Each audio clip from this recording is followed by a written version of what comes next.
oamenii de pe aici, e Dumnezeu pe semne. Când ei în curți cu pașii mici, aduc în casă lemne. Și e o liniște de rai în gestul lor de viață, în care dau nutreți la cai și oile își răsfață. Dar mai ales în tot ce fac, e semn că nu-li frică. Un suflet clar dintr-un popac la ceruri se ridică. Și uneori la focul mic, în casa lor sărmană, Iisus, înduioșat un pic, coboară din icoană. Și uneori la focul mic, în casa lor sărmană, Iisus, înduioșat un pic, coboară din icoană. O capră și-a zdrobit un corn, sărind pe ușa spartă, desenul fumului din horn e operă de artă.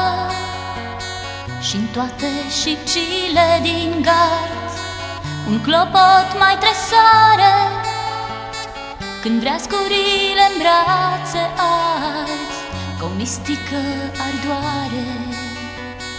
Ninsorile nici nu mai cad în viscoliri cu vaier, scânteietorul lor răsat plutește blând în aer. Și uneori la focul mic, în casa lor sărmană, Iisus, înduioșat un pic, coboară din icoană. Și uneori la focul mic, în casa lor sărmană, Iisus, înduioșat un pic, coboară din icoană. Respiră-n toate un mister, ce satul îl îndrumă, 3 sferturi să se afle în cer și doar un sfert în humă. Și nu se știe, sunt țărani sau îngeri sunt pe semne, cei care de atâția ani aduc în case lemne și suflă în focul lor mereu, sporindu-le nădejdea să-i fie cald lui Dumnezeu, aflat în toți aceștia. Și uneori la focul mic, în casa lor sărmană, Iisus, înduioșat un pic, coboară din icoană.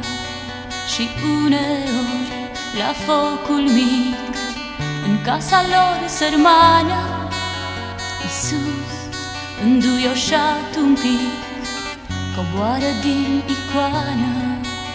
Și uneori la focul mic, în casa lor sărmană, Iisus, înduioșat un pic, coboară din icoană. Și uneori la focul mic, în casa lor sărmană, Iisus, înduioșat un pic,